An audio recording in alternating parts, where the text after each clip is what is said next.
नमस्कार। आज देश की तमाम फटाफट खबरों में आपका स्वागत है। उत्तर प्रदेश के हाथरस में गैंगरेप की घटना में पीड़िता की दिल्ली के एक अस्पताल में मौत के बाद अब राजनीति तेज हो गई है। उत्तर प्रदेश के हाथरस में 2 हफ्ते पहले रेप और प्रताड़ना का शिकार बनी 20 साल की पीड़िता की दिल्ली के अस्पताल में मंगलवार को मौत हो गई। पीड़िता गंभीर के चोट लगी थी और उसका आईसीयू में इलाज चल रहा था। योगी सरकार ने परिजनों के लिए 10 लाख रुपए का मुआवजे का ऐलान किया है। 11 राज्यों की 54 विधानसभा सीटों पर 3 नवंबर को उपचुनाव होंगे। चुनाव आयोग ने मंगलवार को यह जानकारी दी। इसके अलावा बिहार में एक संसदीय सीट और मणिपुर में 2 विधानसभा सीटों पर 7 नवंबर को मतदान कराया जाएगा। मतों की गिनती 10 नवंबर को होगी, जिन राज्यों में इन 2 दिनों में चुनाव होने हैं।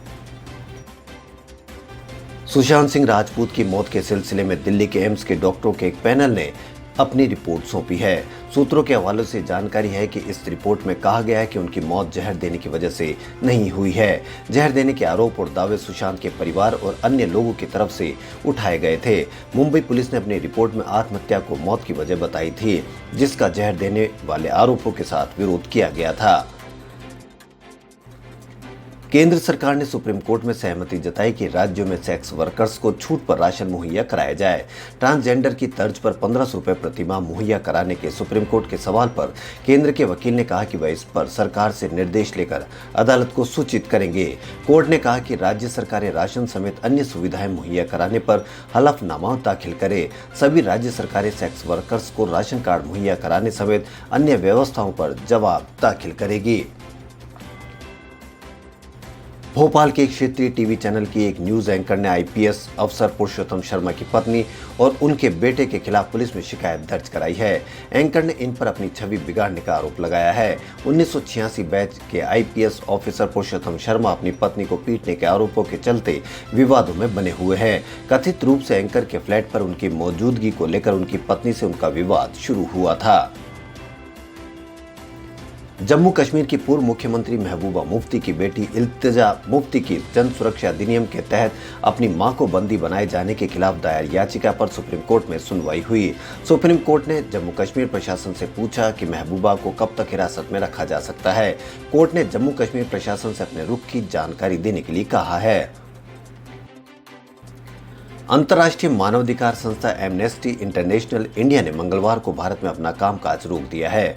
संस्था ने आरोप लगाया है कि भारत सरकार ने साल की शुरुआत में एक कार्रवाई के तहत उसके अकाउंट फ्रीज कर दिए थे, जिसके बाद उसे अपने अधिकतर स्टाफ को निकालना पड़ा। संस्था ने भारत सरकार पर पीछे पड़े जाने का आरोप लगाया है। सरकार का कहना है कि संस्था ने फॉरेन कंट्रीब्यूशन रेगुलेशन एक्ट के तहत कभी रजिस्ट्रेशन ही नहीं कराया है, जो विदेशी फंडिंग के लिए जरूरी होता है।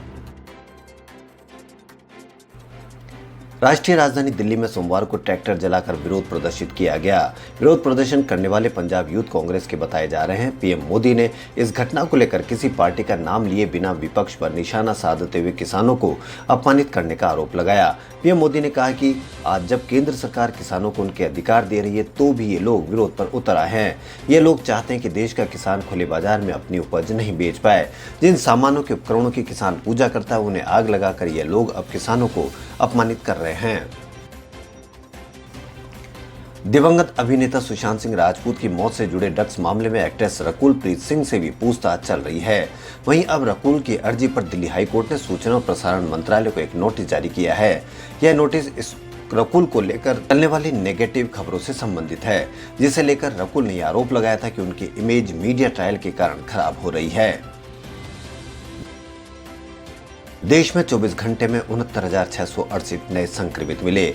85,194 लोग रिकवर हुए। इसके साथ ही संक्रमण के मामले 61,43,019 हो चुके हैं, जबकि 50,98,573 ठीक हो चुके हैं। सोमवार को 775 लोगों की मौत हुई। मरने वालों की संख्या 96,351 हो चुकी है। सीबीआई की विशेष अदालत 1992 में मुगलकालीन बाबरी मस्जिद ढहाए जाने के मामले पर बहुप्रतीक्षित फैसला बुधवार को सुनाएगी।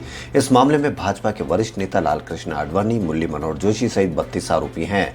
विशेष सीबीआई अदालत के न्यायाधीश एसके यादव ने 16 सितंबर को इस मामले के सभी 32 आरोपियों को फैसले के दिन अदालत में मौजूद रहने को कहा था। आरोपियों में वरिष्ठ भाजपा नेता और पूर्व उप प्रधानमंत्री आडवाणी, पूर्व केंद्रीय मंत्री मुरली मनोहर जोशी और उमा भारती, उत्तर प्रदेश के पूर्व मुख्यमंत्री कल्याण सिंह के अलावा विनय कटियार और साध्वी रितंबरा शामिल है। दिल्ली कैपिटल्स और सनराइजर्स हैदराबाद के बीच आज आईपीएल 2020 का 11वां मुकाबला खेला जाना है। ये दोनों टीमें आईपीएल में अभी तक 15 बार एक दूसरे के खिलाफ खेल चुकी है, जिसमें 9 बार हैदराबाद तो 6 बार दिल्ली ने बाजी मारी है। मगर पिछले साल से दिल्ली की टीम बदल चुकी है। कोरोना वायरस न सिर्फ दुनिया भर में तबाही मचाई है, बल्कि इसने लोगों के जीवन जीने के तौर तरीकों को भी बदल कर रख दिया है। कोरोना वायरस के विस्फोटक के 9 महीने बीत चुके हैं, मगर अब भी इसका कहर जारी है। हर दिन लाखों लोग इसकी चपेट में आ रहे हैं और हजारों की तादाद में मौत हो रही है। निर्वाचन आयोग ने वाल्मीकि नगर लोकसभा सीट के लिए उपचुनाव की अधिसूचना जारी कर दी है। 3 नवंबर को मतदान और 10 को मतगणना करवाई जाएगी। आपको बता दें कि 2019 के लोकसभा चुनाव में जेडीयू प्रत्याशी वैद्यनाथ प्रसाद महतो ने वाल्मीकि नगर लोकसभा सीट पर जीत का परचम लहराया था। हालांकि उनके असामयिक निधन के बाद ये सीट खाली हो गई थी। राजस्थान हाईकोर्ट ने जयपुर, जोधपुर और कोटा नगर निगम चुनाव की तारीख 31 अक्टूबर से बढ़ाकर 31 मार्च 2021 तक चुनाव करवाने को लेकर राज्य सरकार द्वारा प्रार्थना पत्र को मंगलवार को खारिज कर दिया। अब सरकार को 31 अक्टूबर तक इन तीनों जगह के नगर निगम चुनाव को करवाने होंगे। खबरों फिलहाल इतना। यदि आपको हमारा चैनल पसंद आए तो लाइक, सब्सक्राइब और शेयर अवश्य करें। धन्यवाद।